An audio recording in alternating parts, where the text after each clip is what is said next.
Welcome to my channel, Mr. Dread. I will tell you the most shocking true ghost stories. Today's story will definitely subvert your understanding of personality.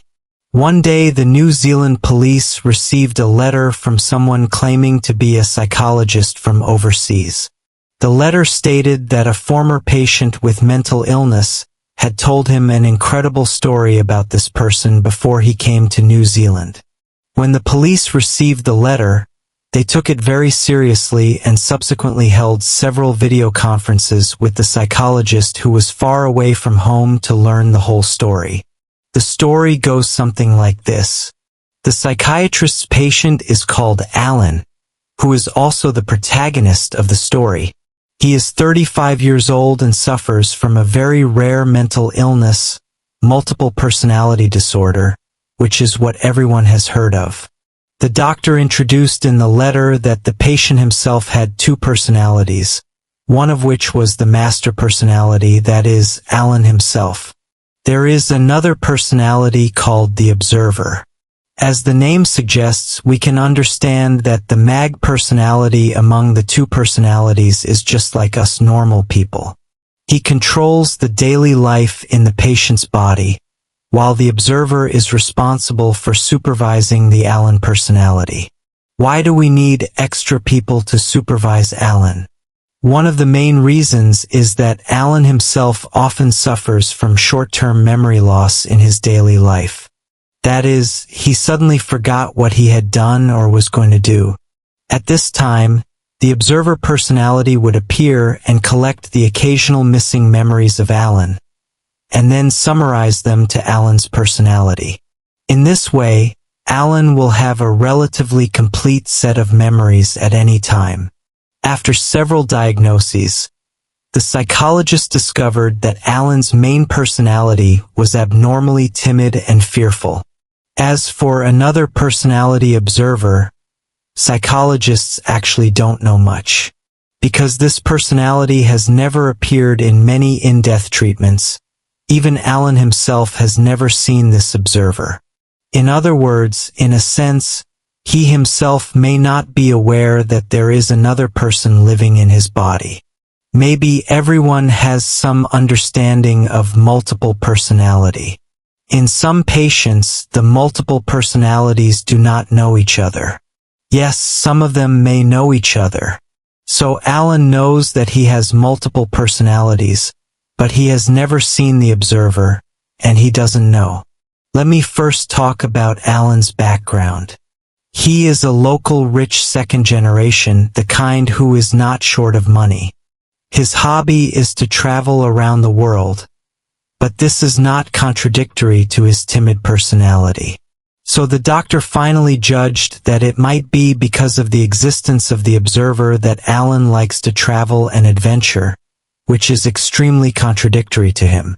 This patient, Alan, once traveled to New Zealand, and this time his destination was Mount Cook. There is a national park in Mount Cook where you can hike. This patient, Alan, was going to hike in this place for a week. On this day, he went into the mountain alone to start this trip. The first 2 days of the trip were normal and nothing unexpected happened. But when winter came, the weather suddenly changed. This is also true in Zealand. The weather in coastal cities can change very quickly. It may be sunny one second and raining heavily the next. The weather was originally very good, but suddenly the weather changed, with dark clouds and heavy rain. Alan originally wanted to make adjustments to the next camping site, but the rain was so heavy that he couldn't move forward. He thought it would be better to set up a tent on the spot. If he continued to move forward, the road would be wet. If anything dangerous happened, no one knew what would happen in this remote place. But when he was about to put down his backpack and set up the tent, he vaguely saw a small wooden house in the woods at the foot of the mountain not far ahead. Maybe everyone might find it a little weird at this time.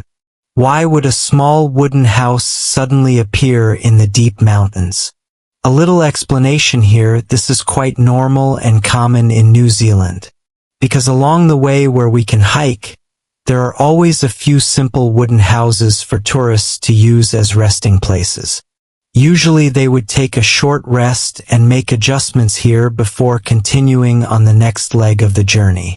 But Alan thought this is too good to be true, right? I won't set up the tent. I'll just go into this small room to avoid the rain. Thinking of this, he slowly walked to the small wooden house. After entering the cabin, I found that although the whole room looked a bit shabby, it was clean. And even though it was raining so hard outside, there was no leakage in such a simple cabin. Alan felt that he was really lucky. No, let's sleep here tonight. It seems that the rain will not stop for a while. Let's wait until tomorrow to see if the rain is lighter, and then go to the next gathering point. So he lit the camping lamp in the cabin, boiled water, and made a cup of hot coffee to warm himself up. After all, it was in the mountains and it was still raining heavily outside, so the temperature outside was actually quite low. That night, he simply prepared some food, prepared his sleeping bag, and went to bed directly. He went to bed relatively early at that time, around 8 o'clock in the evening. Because it was winter, it was actually dark outside. But just as he was falling asleep, he vaguely heard someone talking quietly not far from the door, and at the same time he could hear some footsteps, which were getting closer and closer to his cabin. At this moment he woke up immediately, wondering who might be outside. It was so late. Could there be any tourists passing by here at this time? Although this cabin was very simple, its door had a lock, the kind that could be locked from the inside. At that time, he locked the door from the inside for the sake of sleeping safety. At this time, he found that the footsteps stopped in front of the door and no one spoke. He was also scared because he didn't know who it was. That night, he put the knife he brought with him in his hand, slowly stood up and walked to the door. Before he got close, he heard someone outside pushing the door hard. The first push did not open the door because it was locked, and then the sound of pushing the door became stronger. He was already extremely nervous at this time, because he was very timid. Although he was very scared, he had no choice at this time, so he shouted at the door, asking who was outside. After he shouted, the sound of the door being pushed stopped. After a few seconds, a man's voice outside the door spoke politely and in a low voice. When you hear the sound outside, you can tell that there is someone in the house. We are 3 tourists. It was raining heavily outside. We saw this wooden house outside and wanted to come in to take shelter from the rain. We wanted to see if it was convenient for us to go in and take shelter from the rain. It was too cold outside. When Alan heard this, he thought, hey, this turns out to be a tourist. I might have really made a big deal out of nothing, so he quickly put away the knife and opened the door. When I opened the door, I saw 3 people standing outside. They were obviously tourists. There were 2 middle-aged men, about 40 or 50 years old, and a woman who looked about the same age. Alan thought that he had met people of the same kind, so he enthusiastically let them in. After all, this room was for public use, so anyone could come in, right? Then one of the middle-aged men said something like, "Thank you so much," and went in first, took off his wet coat, and put his equipment, backpack, etc. next to him. When these people entered the room, Alan felt something was wrong. What was wrong? The middle-aged man was the only one who was talking from the beginning to the end, while the 2 people next to him did not say a word, and seemed to be avoiding his gaze and always keeping their heads down. Although he felt a little uncomfortable, Alan himself did not think much about it. After all, everyone loved hiking. He thought that everyone had a beautiful personality, which was understandable. So he still heated the coffee with water from his heart and poured a cup of hot coffee for everyone to warm them up. There were 4 people in the room at that time. The middle-aged man seemed very enthusiastic and sat with Alan to chat.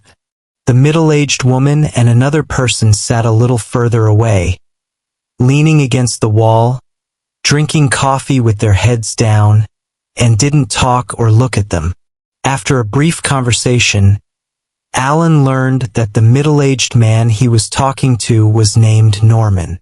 They are a family of 3, and the local New Zealanders come here for hiking during their holidays. Who knew it suddenly started raining heavily outside, and I found a small wooden house here, so I came over, thinking of taking shelter from the rain, and I happened to run into Alan. And this middle-aged man, whose name is Norman, also introduced that he has his own farm near a city below. He is a farmer who grows vegetables for a living. His wife is a chef who is usually conservative and not willing to talk. She told him not to mind and pointed at the man in the distance and said that the man was his son. She said that his son was not in good health, so he was not in a good mood recently and was unwilling to talk. So they thought of taking their son out for a trip to help him relax. But at this point, Alan felt something was wrong. The middle-aged man said they were a family of 3. At first he thought they were brothers or something like that, but the man in front of him said he and the woman were husband and wife, so there was nothing wrong with that, it was normal. But saying that the other one is their son is a bit absurd. Because judging from the appearance, the person sitting far away seems to be at least in his 40s, about the same age and appearance as the other 2. How did he become their son? But Alan just thought about it and didn't ask. Maybe he thought that other people's children looked old, so he didn't take it seriously. When Alan thought of this, the middle-aged man, who called himself Norman, asked Alan where he was from. Alan politely replied, "I am not from New Zealand. I came from Greece. I am a backpacker. I like traveling and have always heard that New Zealand has beautiful natural scenery. So I came here to see it for myself." But when he just said this, he was suddenly interrupted by the middle-aged woman who had been silent before. He saw the woman slowly raise her head and asked a strange question with a smile. "Are you alone?" He didn't think much about it and just answered casually, "Yes, I am alone." But when he just said this, Alan recalled that he felt as if the whole scene was frozen in an instant. Then the 3 people in front of him looked at each other, and then the woman stood up in a daze. He saw the woman turn around and walk towards her backpack, squatting down and looking through the bag. At this time, Alan was a little nervous, and he had no idea what the woman in front of him wanted to do. Just as he thought of this, he saw the woman took out a simple cooking device and a small pot from her backpack and placed them in front of him. Then she continued, "I'm usually not very talkative, but since you are a friend who has come from afar, you must taste the unique delicacies here." At this time, the middle-aged man Norman quickly interrupted and said, "Don't mind, young man. We New Zealanders are very friendly. Since we met, it's fate. My wife is really not good at talking. She just wants to make something for you." People in New Zealand are very enthusiastic, and they burst into laughter after I finished speaking. Alan looked at everything in front of him and thought, it turns out that New Zealanders are so enthusiastic. Then he thought back to the locals he had met along the way. It was true that everyone in New Zealand might feel very down-to-earth and close, but he also kept a watchful eye. Here is a reminder for everyone, that is, when you are traveling alone, especially in a deserted place like the wild, you need to be extra careful and cautious with any food or drink given to you by a stranger, because you don't know who the other person is and you don't know what they will do to you. Let's get back to the story. The middle-aged woman in front of us was obviously very skillful. She poured and boiled water, poured the vegetables in the plastic bag from her backpack into the pot, added some seasonings, and soon the soup was ready. After it was done, I first poured a bowl for Alan. When Alan took the bowl, he was still a little scared, thinking, who knows what you put in it and you let me drink it. Perhaps Alan's doubt was discovered by Norman, the middle-aged man next to Fatty. So he smiled and said, "Don't worry, we have no ill intentions. We are just enthusiastic. You may be worried, just watch." After saying that, he poured a bowl for the woman next to him and the other person, and the other people drank it while it was hot. Alan saw that they had finished drinking and thought that he was overthinking it. They were just enthusiastic and it was wrong for him to think badly of them. So he drank the soup in his bowl as well. He said that when he drank the soup, he felt that it was unusually delicious.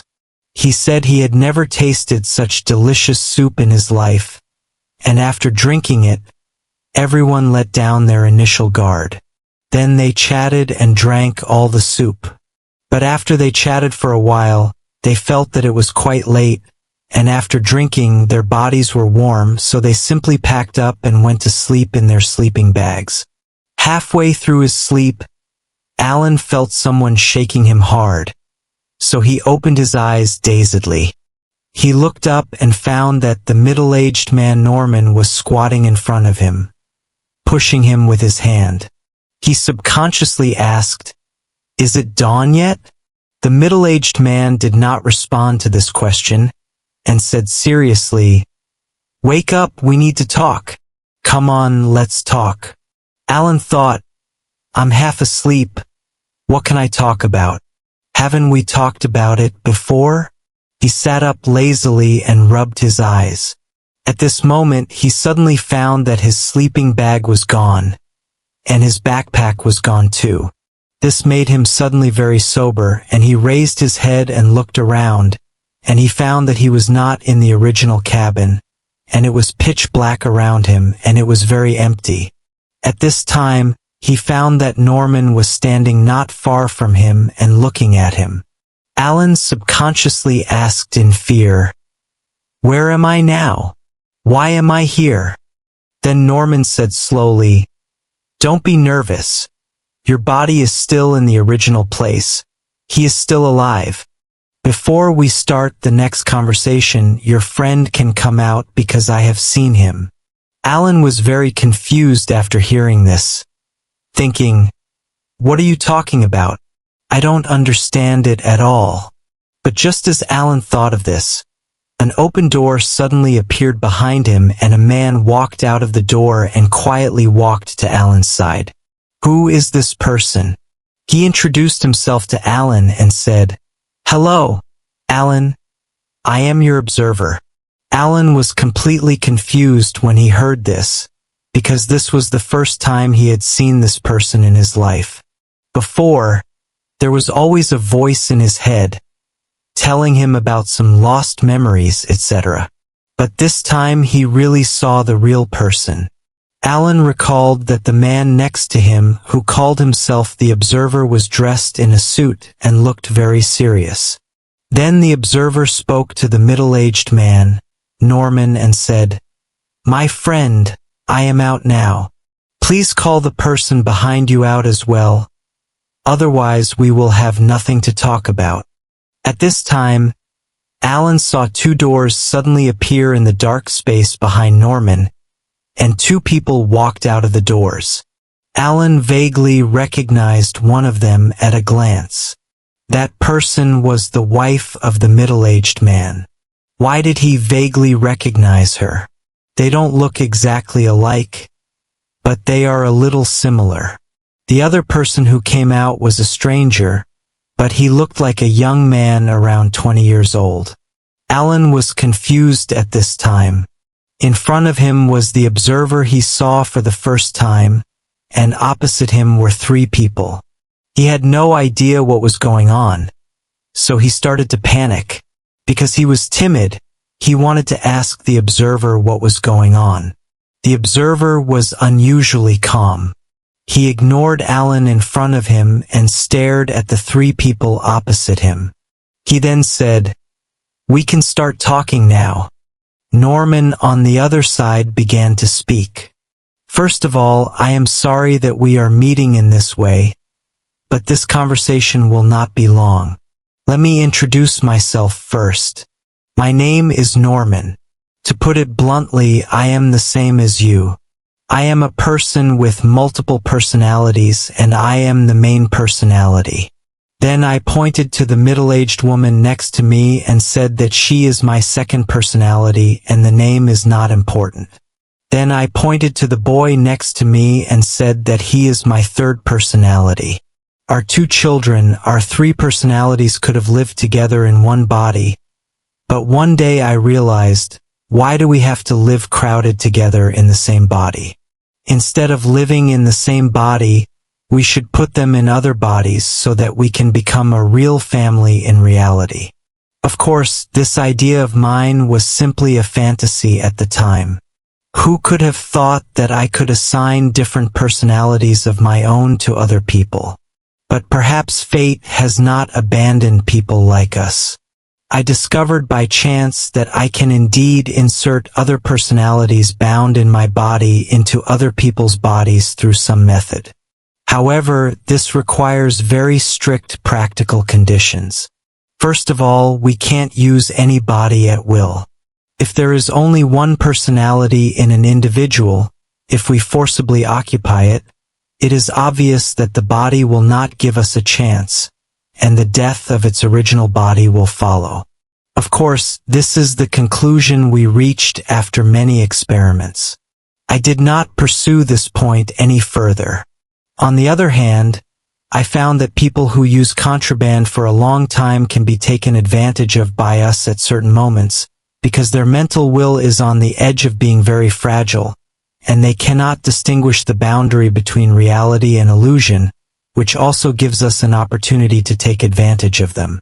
However, this will also face many risks, including the fact that such people generally have great problems with their physical health. We do not want our bodies to be damaged by all kinds of drugs. We want them to be healthy. Secondly, even if a relatively healthy addict is occupied by us, when his body is fully recovered, they will not allow us to exist, and we will return to the starting point, which is the death of the physical body. But later I found that if an individual already has multiple personalities, there will be no rejection reaction. We can also successfully graft them into a new body and thus obtain this physical body. The observer interrupted Norman's speech and said that the you I saw in the real world before were not the original you. Norman smiled shyly and continued, "Yes, many years ago, the original me discovered this family. The male owner was a drug addict and had been accompanied by drugs for a long time. His wife and children suffered from severe mental problems due to long-term domestic violence. That is, they all developed multiple personalities in their original bodies. In my opinion, this is an absolutely perfect family. So I successfully occupied the bodies of the three of them, and finally became a real family in reality. But unfortunately, their children suffered from serious physical illnesses. After an accident, we had to transfer my child's personality to another drug addict. But this body was really terrible, so we needed to find a perfect body as a new carrier as soon as possible. Fortunately, we met you. By the way, I want to tell you that we all love my son very much. I can do anything to let him find a new body to survive, and no one can stop me. I have to say a few more words. There is bound to be a certain risk in living in a body with multiple personalities. That is, the multiple personalities in the original body will rebel. At this time, I will give them two choices. First, I choose to withdraw and occupy it by force, but your physical body will also be killed by us, which means that in the real world, all your personalities will die with the body, and there will be no chance of waking up again. Second, you submit to me and give up full control of your body, but all of your personalities must also be killed by us to prevent any potential threats in the future. But what I can guarantee is that before a new and suitable body appears, I promise to take good care of your bodies and not let them come to any harm. Please be careful not to make unnecessary resistance and do not have any fluke mentality. Because I know your idea very well at this moment, which is to kill us in this place. I can tell you very frankly that in this world, I can cut off the space at any time and return to the real world. But you have to think clearly. In the real world, you are still in a deep coma, and for a person in a coma, killing you will become easy. But you can try, and I can tell you directly that everyone who has tried before has disappeared. At this time, the middle-aged man Norman continued with a smile, so the choice is now yours. Alan was already shocked by what was happening in front of him and had no idea how to deal with it. This simply sounded and looked too absurd. Too absurd. But the observer next to him was unusually calm. He comforted Alan and turned around and said calmly, "I have a way to have the best of both worlds. You might as well consider it. Of course, I can hand over my body, and I can also choose to die, but if you want Alan to live, can't you put the personality in the body? Why don't you just put Alan in that person's body? I'll just stay here and let you do whatever you want with me. What do you think?" After listening to this, the middle-aged man Norman lowered his head and smiled, then said, "Yes, but you have to know that if he enters that body will not last too long in reality because his physical condition is really too bad and he may die at any time. But that kind of thing will not happen because we will kill him anyway, otherwise the subsequent problems will be too troublesome. We don't want to leave any danger in reality. Can you understand?" "I can understand that," the observer said. "Since we are all gonna die anyway, we might as well feel what a brand new body is like. After all, we have lived in this crowded environment for so many years, and it is good to change to a new environment. After the replacement is completed, let him enjoy it for a short while. If you kill him, I will be satisfied and it will be my last wish before I die. If you disagree, then don't hesitate. Kill us all now, the choice is now in your hands." But after a brief thought, the middle-aged man Norman agreed to the observer's proposal, then turned around and pointed his finger in the direction of a bright light. A door was opened, and he turned to Alan and said, "Come with us." So Alan was pushed out by the observer with fear and reluctance, and followed the middle-aged woman into the light. When Alan opened his eyes again, he found that he had a brand new body, and there was a gun on his head, which made him, who was originally very timid, dare not act rashly. Back in the dark room, the middle-aged man, his son and the observer stood together. The middle-aged man Norman said that Alan was already in a new body, and your final journey should end here. According to our previous agreement, you can disappear now. Should we do it, or should we do it yourself? The observer still said calmly, "I am not sure whether Alan is really alive. I want to see him." The middle-aged man said impatiently, "You can try to open your eyes and look at the real world now, you can see it." The observer closed his eyes, and when he tried to open them, he saw a man with a gun pointed at his head. At this moment, the man also realized his original self, opened his eyes, and shouted in panic, "I am Alan. Please save me." The observer was about to open his mouth to speak when he was dragged back into the dark room. The middle-aged man said, "You can see that, just as you expected, he is still alive and will not pull the trigger for the time being. Only when I see you die and return to the real world, will my wife obey my orders and kill him. Let him experience the real world again, After all, this feeling is fleeting. Okay, it's your turn now. The observer said, no problem, my wish is also fragrant, and I will not fulfill it. Then the observer drew a deep ditch next to him. Before he jumped into the ditch, he said calmly and with a smile, we will meet again. Then he jumped in. Only the middle-aged man and his son were left in the space. The middle-aged man said, this is your new body. I am going back now to deal with things in reality. You can wake up now. After that, the middle-aged man walked towards the light behind him. At this moment, in this dark space, only his son was left standing there alone, and returned to the cabin. It was still raining heavily outside, and the middle-aged woman pointed a gun at the man's head, waiting for her husband to return. Alan's body was the first to wake up from his coma. After a while, the middle-aged man also sat up, took the gun from his wife, squatted down and said to the man in front of him, goodbye, my friend. But just as he said this, Alan's original body suddenly said, don't shoot. The middle-aged man turned his head in surprise, looked at Alan who was sitting not far away, and asked inexplicably, what did you say?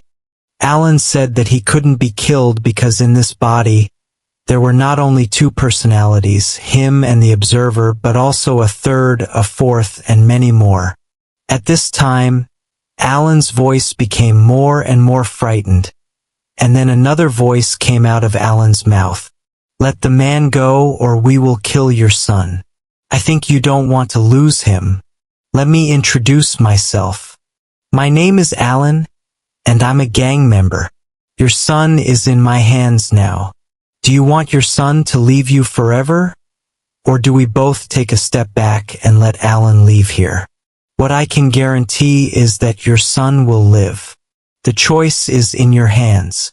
The middle-aged man never thought that there were more than two personalities in Alan's body, and there might be many hidden personalities.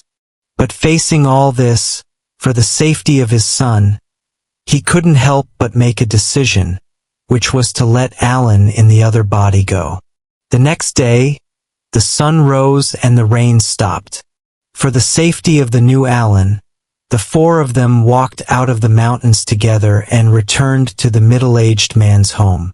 So after the new Alan got the shield belonging to this body, he bought a plane ticket and immediately fled New Zealand and returned to Greece. When the new Alan landed safely in Greece, he found his original psychotherapist and told him this absurd story. The psychotherapist then informed the New Zealand police of all this and attached a photo of his client to facilitate their investigation. When the police received the photo, everyone was stunned. The photo showed a middle-aged man in his 40s with a mole under his eye. After getting new evidence and combining all the clues, the police roughly worked out a new storyline. The middle-aged man, Norman, has three personalities, but he has the special ability to insert two of them into other people. During this period, the middle-aged man used the farm to cultivate various replacement plants to facilitate their search for more drug addicts who meet the requirements to replace their bodies at any time. The criminal with a mole under his eye was one of them. Therefore, the mastermind behind the entire illegal hallucinogenic operation is actually that couple. By accident, they met Alan and exchanged bodies. After the exchange, the new Alan fled back to Greece. The couple then decided to call the police, falsely claiming that the man had disappeared for no reason, and pointed all the evidence to the escaped drug dealer. When the police came to the final conclusion, they immediately went to the middle-aged man's home to arrest him. But when they arrived at the scene, they only found two bodies in the farm. They were a couple, and the couple's death was determined to be cardiac arrest. The police then wanted new Alan to return to New Zealand to cooperate with the investigation. But his request was rejected because he knew that the old couple might not be dead, and might be on their way to kill him. On this day, the new Alan fell asleep early at home. When he was half asleep and half awake, he found himself in an unfamiliar environment, an environment he was very familiar with. The darkness surrounded everything. But just when he was terrified, a door opened not far from him and another middle-aged man walked out of the door. With a smile on his face, he said to Alan, who was sitting on the ground, "Hello, Alan. I am Norman's fourth personality. Thank you for listening to today's story. If you like this kind of content, don't forget to subscribe to this channel. See you in the next story."